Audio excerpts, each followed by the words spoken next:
My name is David Daniel Ball, and these are the headlines for Wednesday, the 17th of November, 2010. Today's tune, Arthur Leof Stanley, a former governor of Victoria. And a Bible quote, "Open my eyes that I may see wonderful things in your law." Psalm 119, verse 18. And in headlines from Fox, House Ethics Panel finds Reps Charlie Rangel guilty on 11 counts of breaking House rules, charges that include financial and fundraising wrongdoing by the 80-year-old congressman from New York.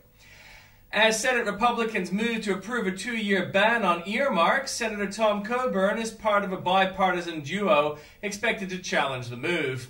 When the 15% of the world's internet traffic, including the Pentagon, was redirected last April onto computer servers in China, it may have left the sites vulnerable to surveillance. President Obama will present Staff Sergeant Salvatore Giunta, who raced head-on into an enemy ambush to save the lives of 2 American soldiers in Afghanistan, with the Medal of Honor.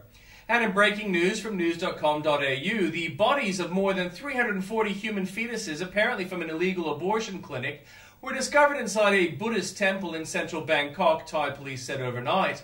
Muslims set fire overnight to at least 10 houses belonging to Coptic Christians in a village in southern Egypt over rumors that a Christian resident had an affair with a Muslim girl, security officials said today.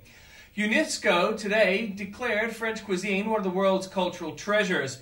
The first time gastronomy has been added to a list of aiming to protect intangible slices of a nation's heritage. Beatles for Sale is finally for sale on iTunes, along with the rest of the Fab Four's albums, from Please Please Me to Revolver to Abbey Road. Iranian security agents struck French diplomats in scuffles at a Tehran embassy residence, prompting France to summon Iran's ambassador and complain of unacceptable violence, officials said overnight. And for New South Wales and the ACT, parents won't be told the true wealth of elite schools when the updated My School website is launched next month, allegedly. They paid more than $5 million in levies to their local council but can't get a pedestrian crossing to escape speeding trucks. Victims of crime have backed state government plan to boost a compensation fund but fear it could still fall short of demands. Islamic leaders declare war on the New South Wales Labor, calling for pro-Muslim candidates to run in key Western seats. A list of the most violent pubs dumped in favour of 3 strikes, a coalition. From Queensland, children's lives are at risk if health bosses do not cut an 18-month waiting list to see a paediatric allergy specialist, experts have warned. A campaign credited with encouraging an extra 13,000 women to have potentially life-saving mammograms has been controversially cut by the Bligh government. Trains will run every 6 minutes during peak hour at some of Brisbane's busiest stations in the biggest overhaul of the city trains timetable in more than a decade.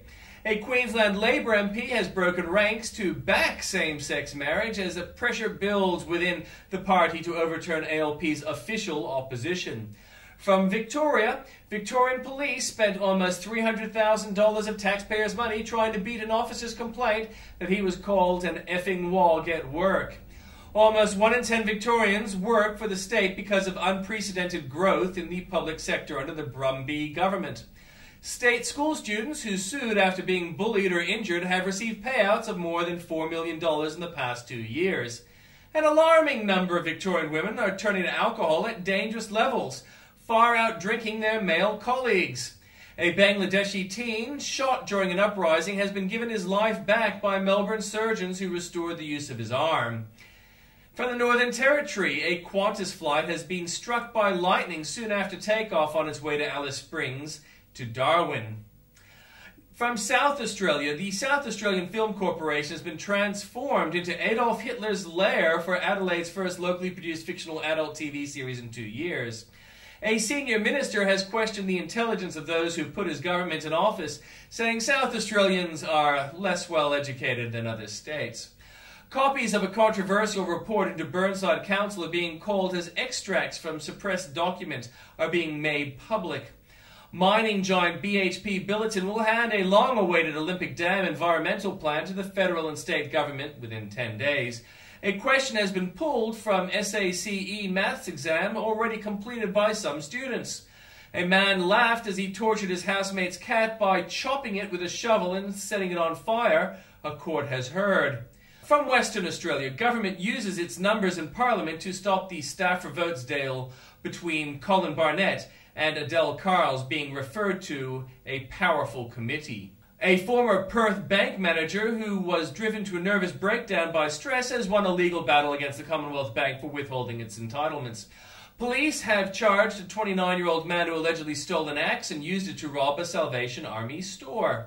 From Tasmania, direct flights from the Gold Coast to Hobart will start next month, and the Salvation Army has been forced into a national rollout of security cameras to combat theft. From the Journalist Corner and Fox, all of Britain is buzzing today with the official announcement that Prince William and Kate Middleton are engaged. Can being a Tea Party favourite carry Sarah Palin all the way to the White House in 2012? Are intimate airport pat-downs an invasion of privacy? And Coulter sounds off. Plus, making a modern-day president is the job too big for any one individual to control. Charles Krauthammer responds on O'Reilly. And in comments from Bill O'Reilly, the president in retreat. From Tim Blair, Lakemba leaves Labour. Magic tax. Cups of grief. From Andrew Bolt, where are those 50 million environmental refugees? They seem old for their age. Or we're dumb for our own. If warming is so dangerous, why is Dick Smith overhead? Who's minding Victoria's shop? More echo cars like this will burn the planet. Obama's hype exposed. Gulf oil spill good for fish. Again, Sykes' whole story not told. Oakeshott does his study. Attention Newsweek, the problem is not the job but the man. At least the kids will be able to spell stunt. No, she's not. Let the Inuit drown for Jake must fly, and Krugman endorses death panels, but it's still Palin who's wicked. More for you there at the link.